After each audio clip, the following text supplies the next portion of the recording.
You're listening to ThunderQuack Podcast Network.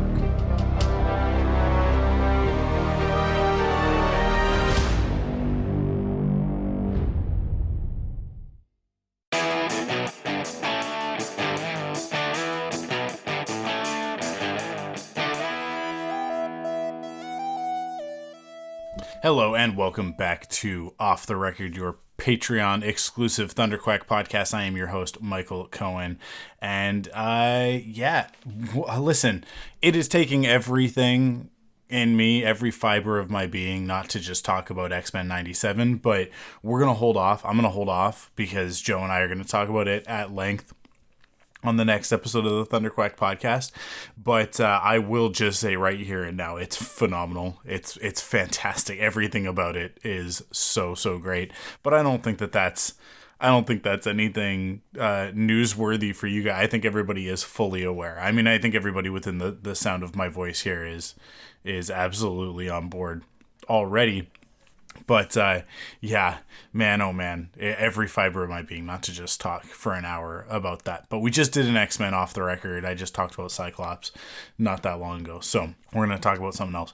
But yeah, it is very, very good. Go check it out if you haven't. Also, go check out Ghostbusters Frozen Empire and check out Joe and I's review on the ThunderQuack podcast, which it should be out if you are on Patreon. It is already out on Patreon. If you are on the podcast feed, it was just released the other day. So go check that out.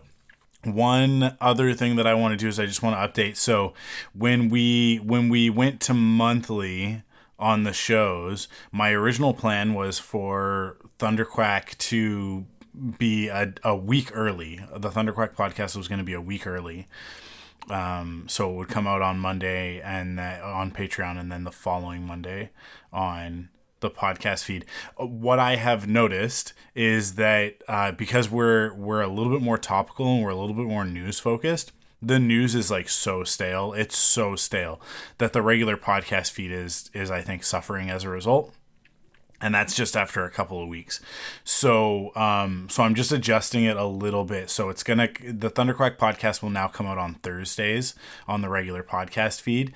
This podcast, Off the Record, which is less topical, will still be the 1 week in advance for this next little bit as we release them. I mean, I guess this is the last week, isn't it? It's the 26th. So this is your last free episode of Off the Record. After this, it goes back to the exclusive feed. So, and the other piece of news is that ThunderQuack will actually probably be delayed next week a little bit because I am out of town on the Monday, but there will be a podcast on the Monday on the podcast feed, and it'll be simultaneous for Patreon as well as the podcast feed. But you're gonna have to go to Perfect 10 in order to get it. So make sure that you're subscribed over on the Perfect 10 feed. There will be an episode on Monday. I'm not going to tell you what it is. You guys will have to wait and see. But that episode will be dropping on Monday for everybody. It's if you look at the date of what Monday is, I think you'll know. I think you can put it together what we're doing. But go check that out. Perfect 10. Make sure you're subscribed everywhere. And for this episode, I'm going to talk about a thing that I am a little bit obsessed with right now.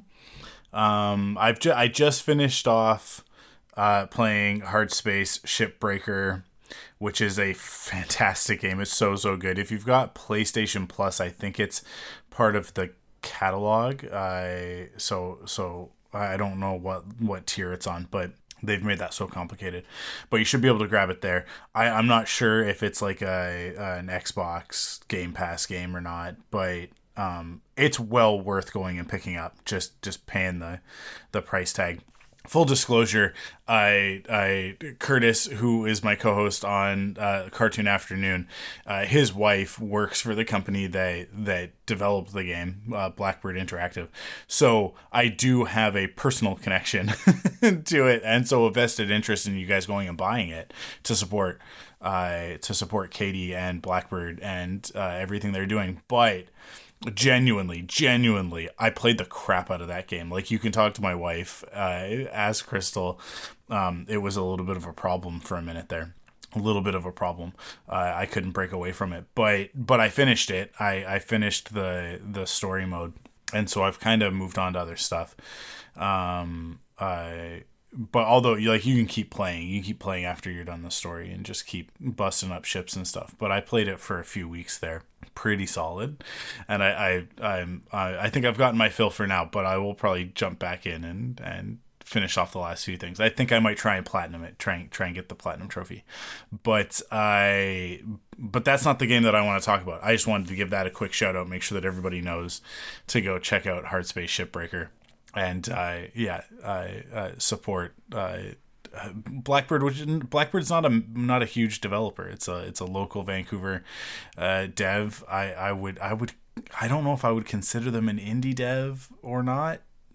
They kind of are. They're not huge. So, go support them. But Shipbreaker is sort of one of their own IP, as opposed to they've done a bunch of other stuff like Minecraft. Oh, what was the name of the it was like the strategy, like the RTS one, Minecraft Dungeons, maybe.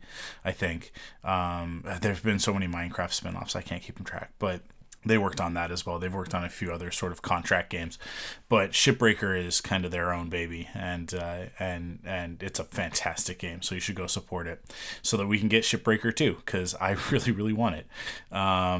For those who don't know, just really quick before I jump onto the other thing, it's a game where you basically go in and you dismantle spaceships. You're in like 0G, and you've got a couple of like sci-fi tools. Like, you've got this cutting tool, basically a laser, and you've got this like grapple thing, and you're just cutting up spaceships and sorting the pieces into 3 bins: the processor, the furnace, or the barge. The barge is for like salvaged equipment, like, computer terminals and stuff like that still are functional, basically.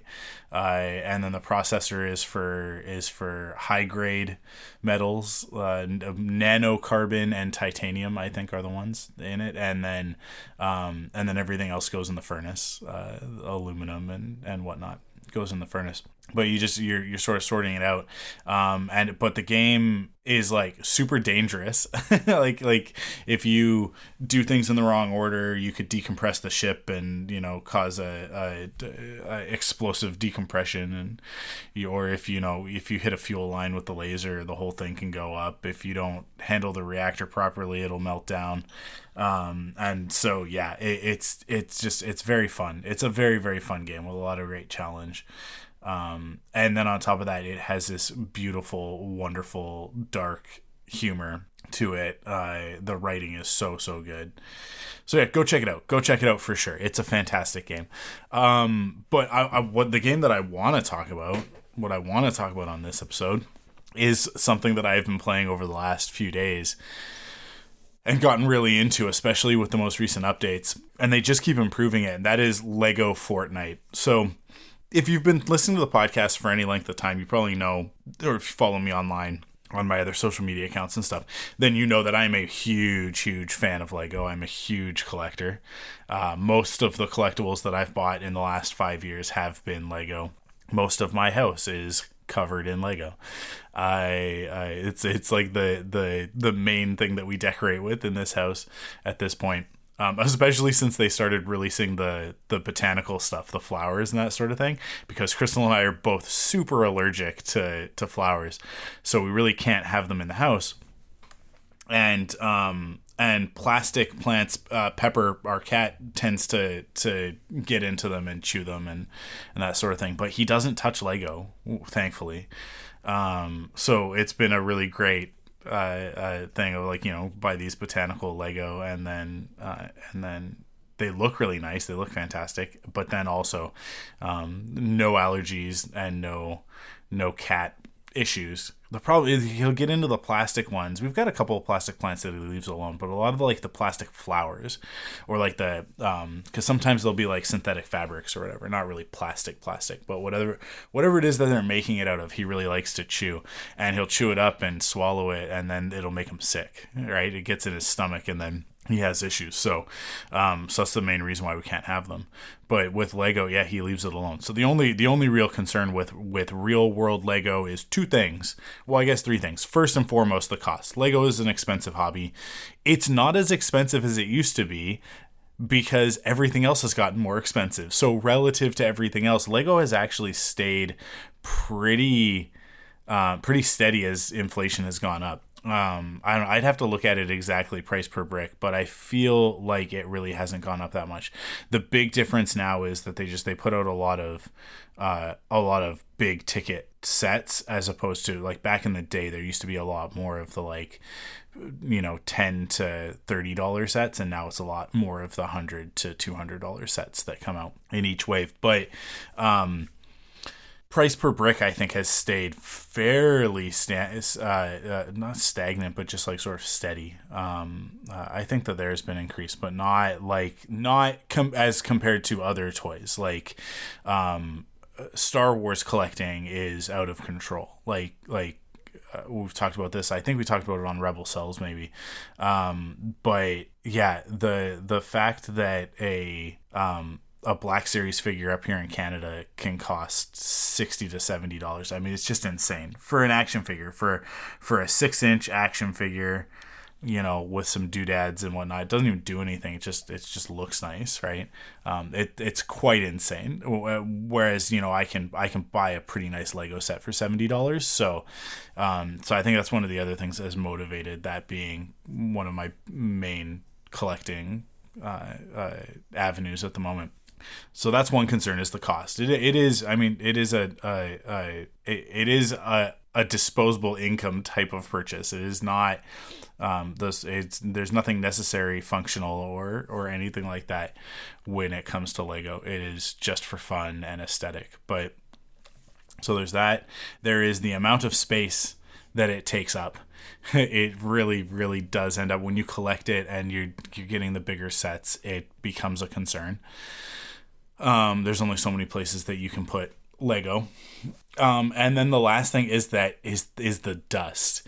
So although, we get these Lego flowers, and the idea is that, we don't have flowers that make us allergic, they collect a lot of dust, and as they collect a lot of dust, that can be a bit of a health issue as well. So it's a lot of work to keep it all clean and maintain it, but as much as any other collectible.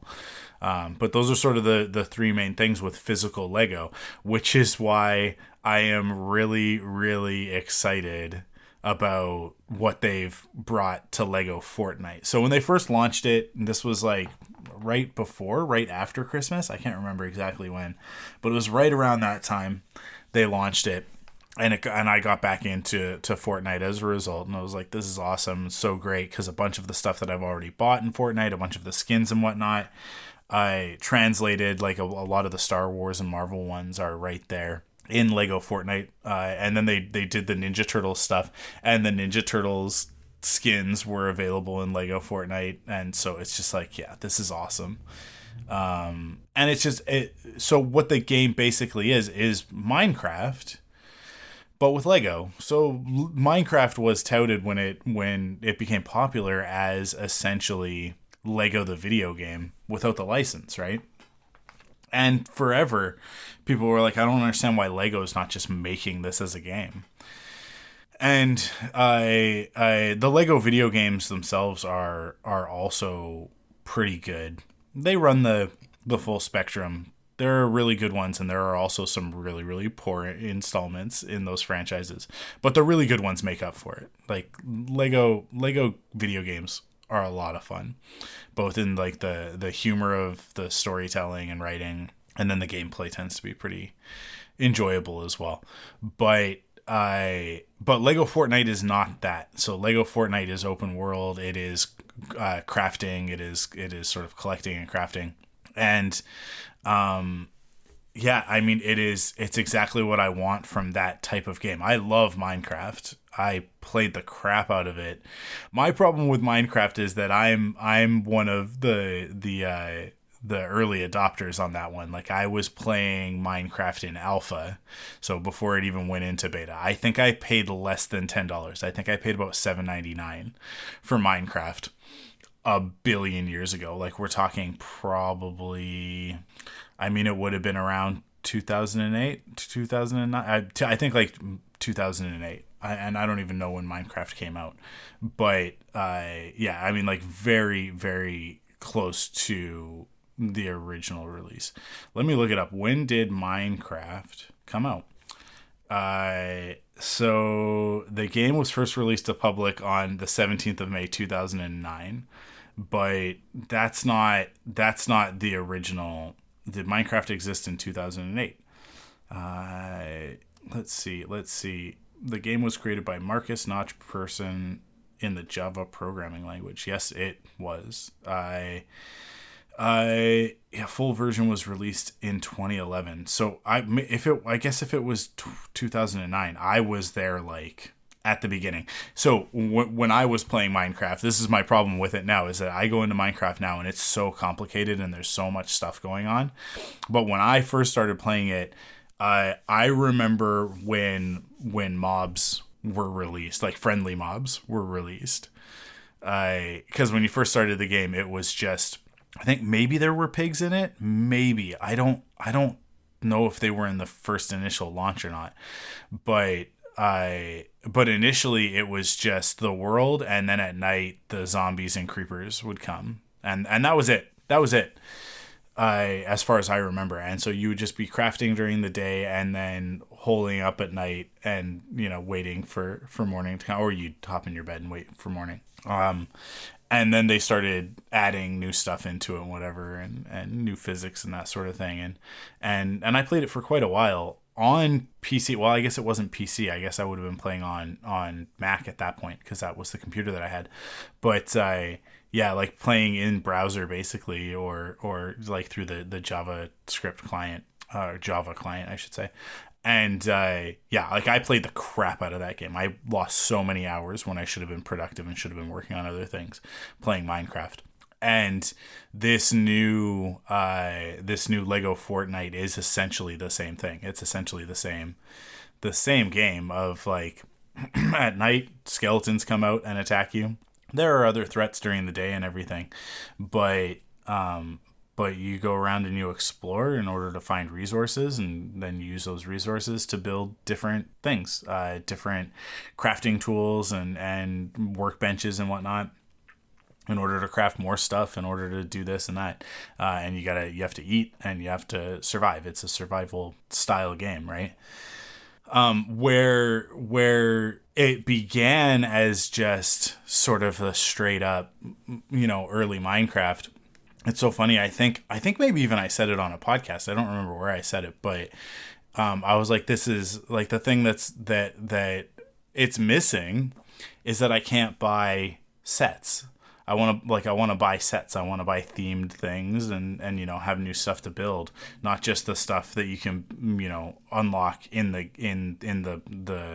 base game, but which there's quite a lot. So your building options are actually quite varied. But then with a very recent release, I think in beginning of March, maybe even late February, they did add in sets that you can purchase in order to expand out the game. And so I recently had some Fortnite bucks stashed, and so I just thought that I would check out one of the sets, because they've got Lion Knight's castle, a bunch of stuff from the Lion Knight's, like inspired by the Lion Knight's castle, which is a pretty famous. It's an old school Lego set that just got like a revamp. They just did a big, like, it's like a $400 set. And so it's inspired by that. It's very similar to that in sort of aesthetic and everything. So I bought the basic one. There's sort of three packages with it. So I bought the cheapest one. And so I've been playing around with that, and it's awesome. It's so great, because there are pre-builds in it. So what that means is basically like a when you buy a Lego set. Obviously, Lego is a versatile toy, right? It's a construction toy. And so you can build whatever you want with a Lego set, or with Lego bricks, I should say. But when you buy a set, it comes with instructions, and the instructions build a specific thing. So the pre-builds are kind of like that. So the one that I bought it's like the Mage's Tower, and then I can't remember the name of the other one, but it's sort of like just like a small sort of castle structure. But along with the pre-builds, which you sort of like set it, and it like sort of sets the foundation, and then you go piece by piece, and it tells you where to put the pieces. All of the pieces that go into those constructions, into those pre-builds, are then available for you to create your own stuff. And so yeah, I mean, like I've just been playing around with that a lot, and just building up like an awesome castle basically. And yeah, it's really, really good. The style of the bricks, there's castle stuff in the default game as well. And the great thing is that aesthetically it actually can go together. But the Lion Knight Castle, and this is what I'm hoping they continue to do, the Lion Knight Castle has just a little bit more care and attention put into it. So the regular castle stuff that you pre-builds that you get, and the pieces that you get, they look fine, but they don't have sort of the flair that the Lion Knight one does. And one of the best things about the Lion Knight one is it's got the that sort of like the notched is it a parapet? I think it's a parapet. I'm gonna look this up let's look up castle architectural terms. So let's see what is the part that I'm talking about, right? Let's bring up this picture. Okay. So I'm looking at mini architecture guide, medieval castle vocabulary. So I guess the piece that I'm talking about is called a donjon, donjon, Donjon. I don't know how to pronounce that. But it's the part, it's like the notched sort of ridges on the top of a castle wall, right? And so it comes with all that, and there's even like multiple types of them. And one that is sort of a little bit more just an edging to put on the top. They treat them as roofs, so it's sort of you just putting it on the edge of your roof around a wall. But then there's another one that sort of sticks out a little bit more and has like a support pieces that drop down from it. That's just a little bit more style and a little bit more flair to it, and it just looks fantastic. It's just so much fun to build, because that's one of the sets, that's one of the themes when I look at Lego that's not licensed Lego. Most of my collection is licensed. Most of it is honestly Star Wars, right? But when I look at the stuff that's just like the sort of just standard Lego, space is my number one. And if you're following on TikTok, I'm gonna start posting some builds soon. I've just been trying to figure out sort of how I'm gonna do it. But it's gonna be there will be Lego content on TikTok, YouTube, and Instagram very soon. It's just gonna be its own thing. I'm just doing it because I love Lego, and it's like, if I'm building this Lego, I might as well make content out of it. But I've just been trying to figure out sort of like what's the best way for me to do that. One of the things that I did recently is I actually just completely reorganized my office space. I redecorated essentially. And one of the main reasons for that was to get the space to a point where I can do a little bit more filming in here and create a little bit more content in here, as I've been doing. I mean, you guys have seen sort of the reactions and stuff. And I missed actually a couple of reaction videos that I should have done last week as a result, because I was so busy redecorating. But now I'm ready to go. Now I'm prepared. I but yeah, so I'll be posting some Lego stuff soon, and I'm really excited about it. I think you guys will dig it. But so space is number one, and then after space is absolutely the medieval stuff. It's the knight stuff, and that Lion Knight's castle I would love to have, but I can't justify the price point because I have nowhere to put it. I have the Raiders of the Lost Ark set, which will be not the next thing that I build. So I did a little space set, and I've got an actually quite big space set that I'll do, and like it'll be sort of multiple videos on TikTok and whatnot, in order to build that one, because it's going to take a little while. But I've got the Raiders of the Lost Ark set, which I will also do. I want to be able to live stream it as well, but I have to get to 1,000 followers on TikTok before I can do a live stream. And I think it's something similar to that on Instagram. I don't think I can do lives on Instagram yet either. I can do them on YouTube though. And I guess Twitch if I wanted to do Twitch. But I've had this Raiders of the Lost Ark set. It's like the really, really nice set. I got it. Crystal got it for me last year for my birthday, and it has been sitting just collecting dust since then. Like just literally just sitting, and the box is just collecting dust. I have to clean it off because it keeps getting dusty. And that's because I just didn't have a place for it. Now I just did this redecorating in my office space, and one of the main goals of that was making sure that there was a space specifically for that set. So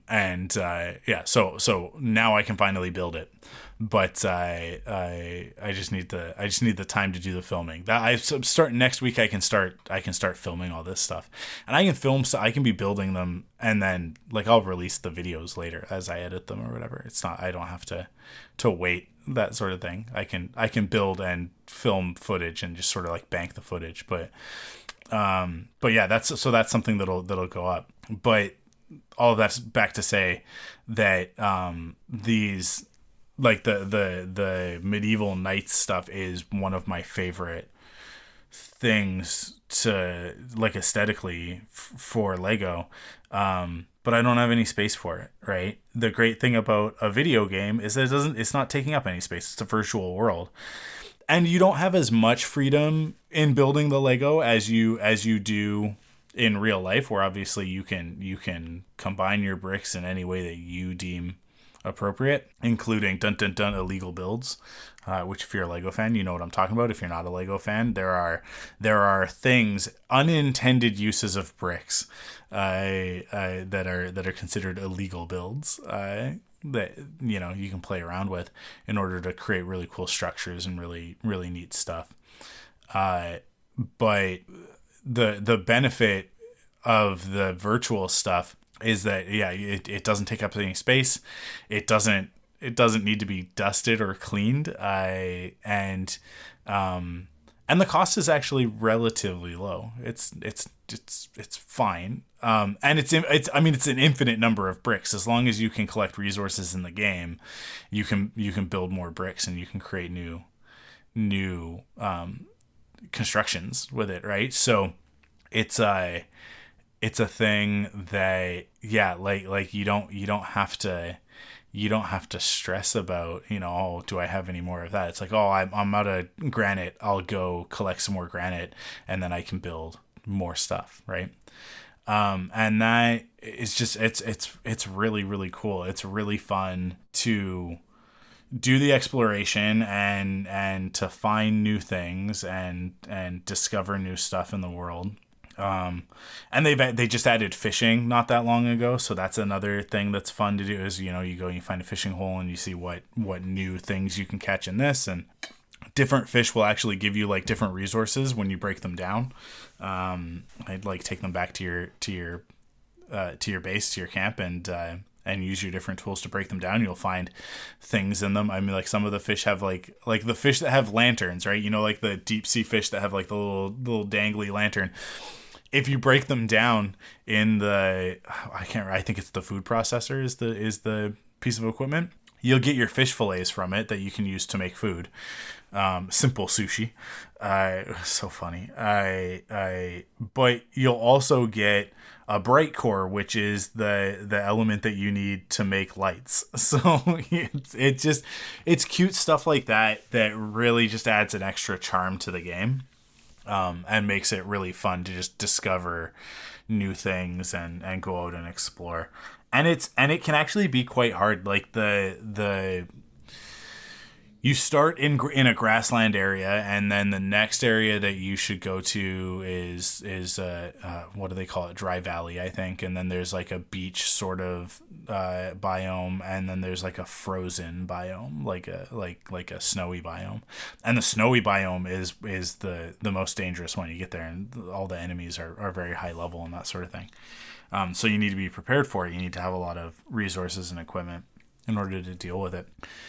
And it's like it can be quite challenging. You'll be out exploring, and you've gathered some resources that are rare, and then you get killed by something. You're like, dang, now I gotta go all the way back there and try and gather that stuff back up. But it's a dangerous area, so do I get more resources to go in and get it, or do I just like make a dash for it? Which is pretty standard survival game stuff, but it really works. And I mean, this is the other amazing thing about it. Fortnite's free. Like, Fortnite is just a thing. Like, you can download Fortnite on any console, as long as you've got your internet connection. Obviously, if you're on Xbox or PlayStation, you're gonna need PlayStation Plus or Xbox Live in order to play. Or I guess I think you need Nintendo Online on the Switch, which also has Fortnite.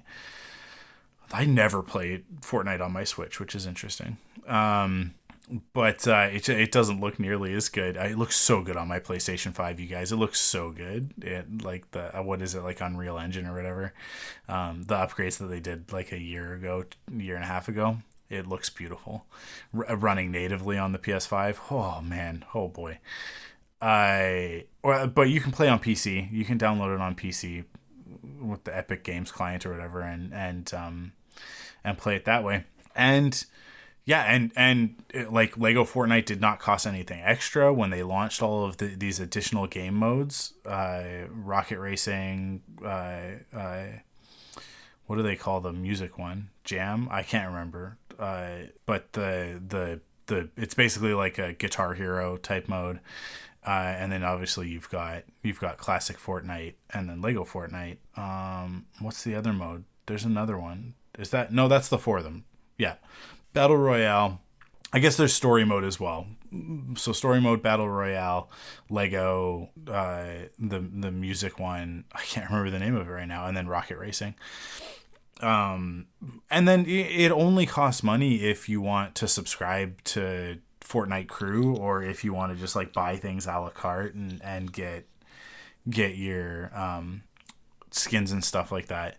And obviously the battle pass subscription. But that's if you get Fortnite Crew. That's the pro tip: is get Fortnite Crew, even if you just do it for the duration of the battle pass, like for which would be like usually they're about 3 months. You're paying $15 a month, so you end up paying $45.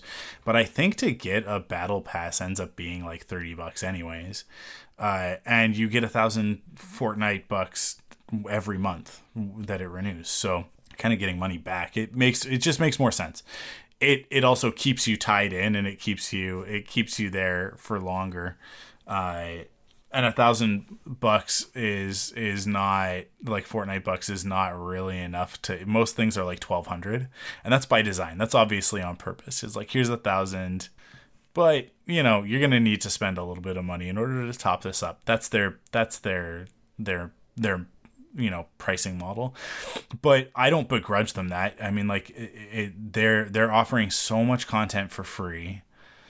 So such a great game. I mean, such a fantastic set of games now. Because even like those other modes, the music mode and Rocket Racing are super fun as well. Rocket Racing doesn't feel like it's got as much depth to it as I would want. But I also just like, I'm not really a racing guy, so yeah, it's kind of, I don't know. I see people doing stuff in that game, and I'm like, I don't really know how you're doing that. I don't know how you're faster than me and beating me. So I just kind of coast on that. Like I just jump in every now and then to check it out, see if there are additional quests that'll get me some quick XP to finish a battle pass or whatever. But yeah, the music. Is it something stage? I think it's something stage. It'll come to me. I think hopefully it'll come to me. But all of the new modes that they added are super fun. There's also all the creator stuff. I don't really get into it very much, but there are all of these other like sort of creator worlds and modes and stuff that you can check out that people really enjoy. And obviously, like, you know, like anything, like Minecraft, like Roblox, like any of it, there's such a huge community component to it, and the kids that play it, like the younger kids that are into it, like that's where they're spending their time. They're in those creator things, not in like the curated experiences as much, but more in like that sort of Wild West zone. I'm too old for that stuff. It's so confusing, and there's so many like what's happening now? How does this game mode work? What are the rules here? And I can't keep up. But I love it. I love that it exists. I love that it's there. And this is like the thing about Fortnite is that it's a like Roblox, like Minecraft, it's community, right? Especially like since the pandemic, that online connectivity I think is a really important thing. The ability to hang, like having a space to hang out. I mentioned this a couple episodes ago, and then on the Discord people were like, oh yeah, I never really thought about that, like I didn't have a term for it, but the term third space, right, which is a thing that we've kind of lost in this era, in this age, is the idea of places that we go and hang out, right? Places that are not home or work, but a third place, a third space for us to go to. The coffee shop. For me, it was the comic book store and video game store, you know, where I would go and hang out and meet new people, make new friends, outside of school and family stuff. Churches are third spaces, right? For most people. Some people it ends up being work, but I say that as somebody who worked in a church at one point, and you lose it. You lose that third space by making it your job. But third spaces are often spaces that are centered around community, right? And online spaces have become that. And in some instances, that's not a great thing, right? From one perspective, it's not the best. And I totally am fully aware of that and agree with it, that, you know, Twitter as a third space is not, I don't think it's healthy. I think the problem with Twitter is that Twitter is like walking into Times Square and screaming at the top of your lungs and hoping that you find some people, you know, some cool people to hang out with that agree with you, or not necessarily agree with you, but that like are share some of the same ideals, and you can get into conversations with, right? Because disagreement isn't a bad thing, but the problem with Twitter, and this is where the whole thing becomes problematic, is that you have people in those spaces that are there specifically just to disagree with people, or to be disruptive or I mean like violent. I think we shy away from that term because we really think about violence as a physical act, but I do think more and more that it's the best term for the way that those people act in those places. And I mean, like, I've never spent any considerable amounts of time on Reddit because I do consider it to be a very violent place. Like the way that people have discussions in that space is very, very toxic and unhealthy. And I think that Twitter, for a lot of the pandemic for me, was a space that I was going to for community, for connection, especially like as we were quarantined and such. And obviously I have some incredible friendships that I've made through that. Some of the people that you guys hear really frequently on the network on Perfect 10 are friends that friendships that were forged in that environment. But more and more, I have taken those friendships out of that space and into other spaces to try and have a healthier relationship with that third space concept. And a lot of kids, because parents nowadays, we don't let our kids go hang out at the park on their own. We don't let them get on their bikes and just ride. We consider the world a much more dangerous place. It's not, but it's the question is like, is it more safe because nobody goes out, or is it, is there some other reason, right? Have instances of violence and other issues gone down because there's just nobody out there, like there aren't kids out there on their own, or are we just a better society? Like, have we become a better society that doesn't have as much of that stuff going on? That's a tough question to answer, I think. But regardless, kids now under the age of 15 really aren't out in the world socializing in the way that our generation was. I'm assuming that most people listening to this are of the same age that I am. Maybe a little bit older, a little bit younger, but sort of within that range, right? Millennial, elder millennial is myself, cusp millennial, or Gen Z, like cusp Gen Z, or sorry, Gen X, I should say. Some cusp Gen Z, I'm sure listen to the podcast as well, but yeah, like we would just get on our bikes and go. I think people are kind of almost sick of hearing that nowadays. Whereas like kids now, they don't have that, and that's what online gaming has become. And it also happens in like these Twitch streams and YouTube streams and stuff like that they hang out in, where they're watching other people play video games, or unboxings, whatever. And I think that those of us who are outside of that age group, that grew up with the alternatives that I'm talking about, we do a lot of judging of that lifestyle of what Gen Z and Gen Alpha spend their leisure time doing. And I think that we need to stop. I think we need to stop in the same way that boomers need to not judge millennials, right? And like Gen X needs to not judge millennials, and like we need to not judge Gen Z and Gen Alpha for the way that they're choosing to spend their leisure time.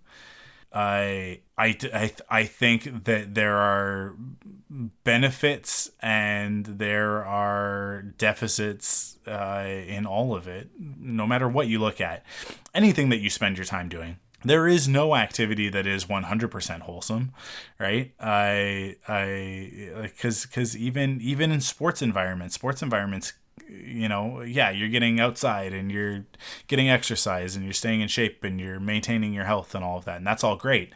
But I found sports to be very toxic environments. I found those environments to be more damaging to my mental health than isolation. So that was not a great option for me personally.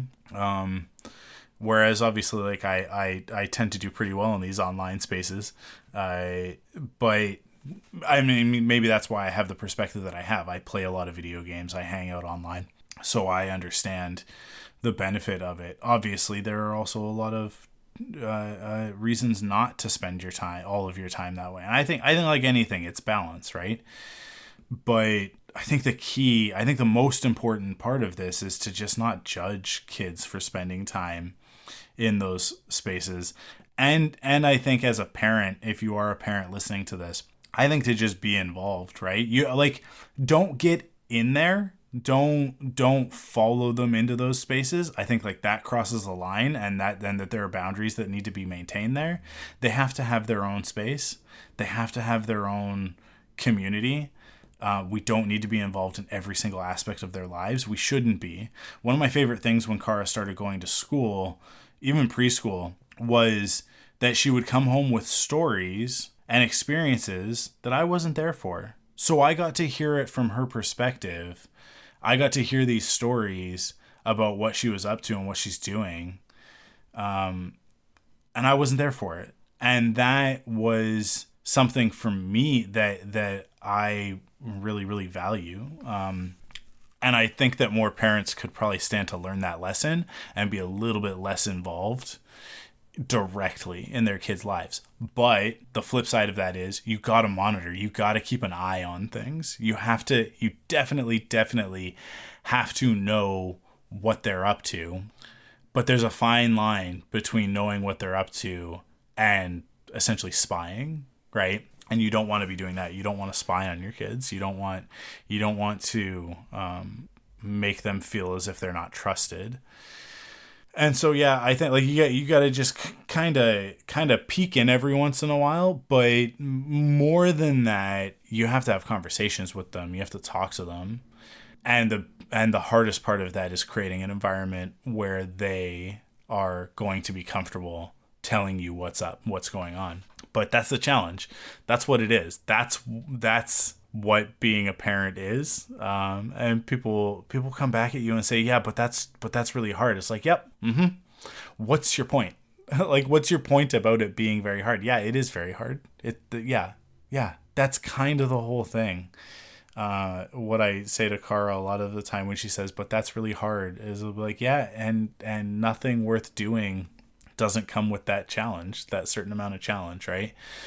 And parenting is definitely one of those things. It's definitely one of those things. Everything is easier when you don't have kids. Everything. Whenever I hear my friends who don't have kids complain about something, I'm like, listen, you are on easy mode. And they hate hearing that. And obviously, you know, they're justified in hating hearing it. But it's true. It's real. When you've got kids, everything becomes exponentially more difficult, and the more kids you have, the worse it gets until you get to a certain point. And I think that's at 4 kids. The difference between 4 kids and 10 kids is only monetary. The challenge level doesn't change. Once you hit 4, that's too many. It's too many. I think that's my personal opinion. And I say that having friends with 4 kids. And those friends with 4 kids, I think, would agree with me that 4 is probably too many. It's one too many kids. But that is the perspective of somebody with 2 kids, who often feels that more than one is too many. Yeah, because I think we're all just trying to do our best with these small humans, and that becomes even harder when you're trying to do your best with 2 kids who have 2 different sets of needs and challenge you in 2 different ways. And I often are doing that simultaneously, right? They're challenging you at the same time in different ways with different needs, and you have to be 2 people at once for them.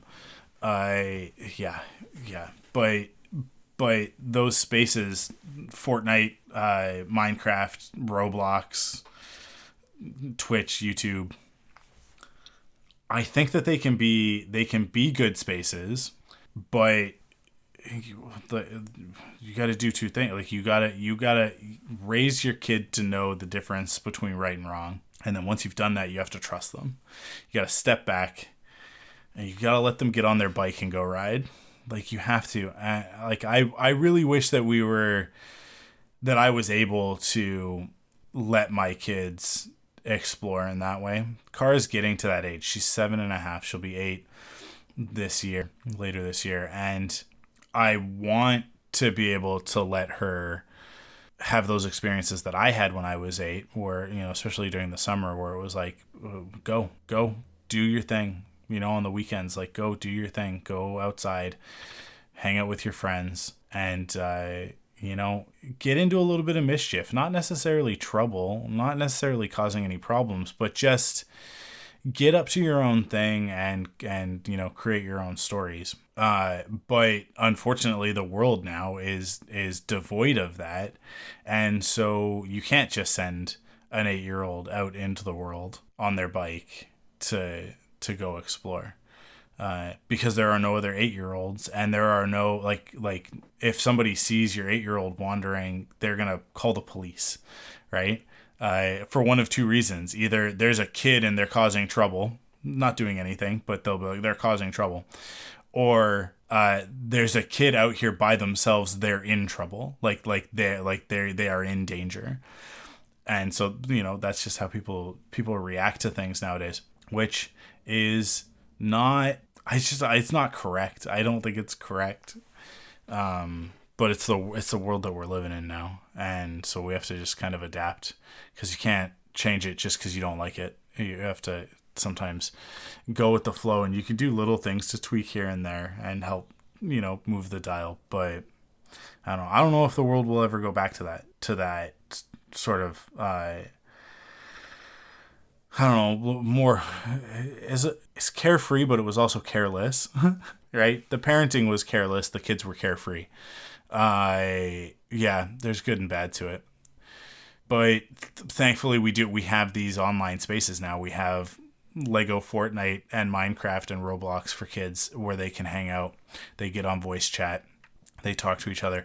But this is where you got to monitor. You just have to be a part of it. And you just have to be not involved, not directly involved again, but you have to have conversations with them. So knowing their friends and then knowing who they're playing with, that's what I'm talking about. Just to give some concrete examples for people who are like, okay, that sounds good, but what are you talking about?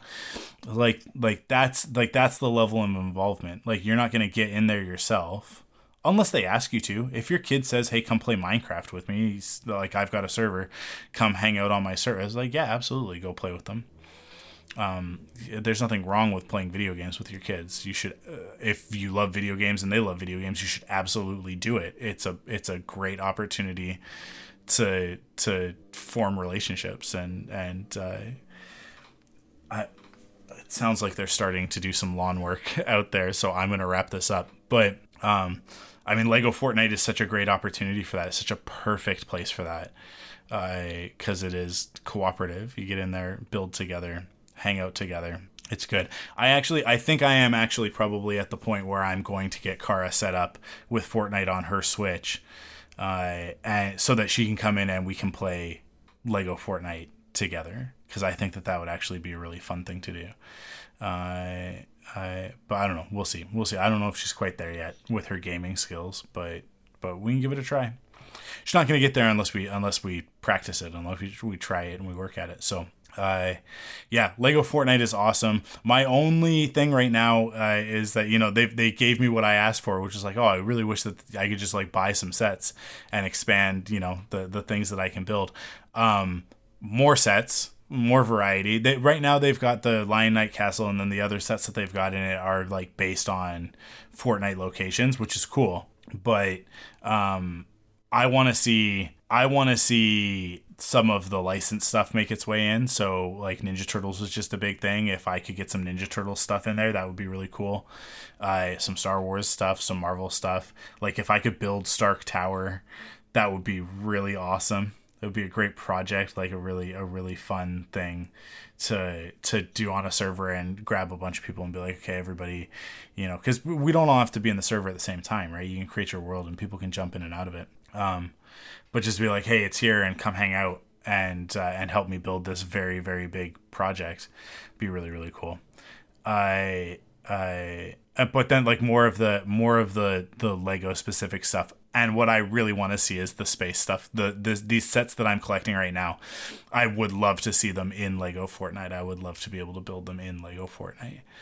But yeah. So I am sure that they have plans. I am sure that they are working on stuff and developing stuff. But the great thing about these games is that they are, there's a lot of people who like get hung up on the live service games and subscription fees and whatnot. Again, Fortnite can be totally free. You don't have to pay for it if you don't want to. You can just have it. But what I love about them is that they are constantly evolving. They don't stagnant. It's not just a game is released and then it's there. So something might come out and, okay, this stuff is fun, but then as it goes on, it just like it gets more and more and more fun, right? Not every live service game goes that route, but Fortnite certainly has. Minecraft certainly did. Roblox certainly did. I've never played Roblox. I don't really know anything about it, but kids love it, so it can't be that bad. I think that it can be a really cool thing to get into. I'm just happy to have somewhere else to play with Lego. That's all. That's really what it comes down to. And I'll be playing it for a long time. So hey, if you are also playing Lego Fortnite, come find me on social media. Find me on Twitter @ArcWolf and hit me up and we can play some Lego Fortnite together and build some cool stuff. But that's it. That's it for this episode. Thank you guys so much for hanging out. Thank you so much for supporting us on Patreon. Everybody who does that, patreon.com/ThunderQuack. If you want to keep getting off the record, if you want to keep hearing these podcasts, then that's going to be the place to do it. They are exclusive. They will remain exclusive. And this month was just sort of like, just to celebrate going weekly. Here's a nice taste of all of this content, but from now on they'll be up on Patreon exclusively. When I say exclusively, there might be other opportunities for you to get episodes a la carte, but they won't be the ideal way to do it. Because one of the things is I can put them up on Pinecast and you can pay $5 an episode, or you can pay a subscription fee there as well, if I set that up. But to me that feels kind of silly when you could just go to Patreon. Just go to Patreon. Just pay for the whole year. You get a discount. It's even cheaper. But yeah, there's also like iTunes subscriptions and stuff like that I can set up that I'm looking at. So there might be opportunities in the future to get episodes a la carte, but if you do, you're going to pay substantially more for them a la carte than you would if you were just a member over at patreon.com/ThunderQuack. And you also get other benefits, right? There are other bonus episodes that are exclusive to Patreon, like Perfect 10 Star Wars, and let's see, what else did we do? I mean, Joe and I did a ThunderQuack podcast episode ranking all 151 original Pokemon from Gen 1, which is a really, really fun, really great episode. And yeah, just go check that out. Maybe it's for you. Maybe it's not. If not, thank you for supporting in the ways that you do by listening, downloading the episodes. Make sure that you go leave a rating and a review. It means a lot. And share the podcast with someone. If you got a friend who's a big fan of Lego but doesn't know anything about Lego Fortnite, send them this episode. They'll hear about it and maybe it'll be for them. Maybe they'll check it out. But yeah, again, thank you guys for listening. Thanks for hanging out. And we will see you on the next episode. Stay frosty.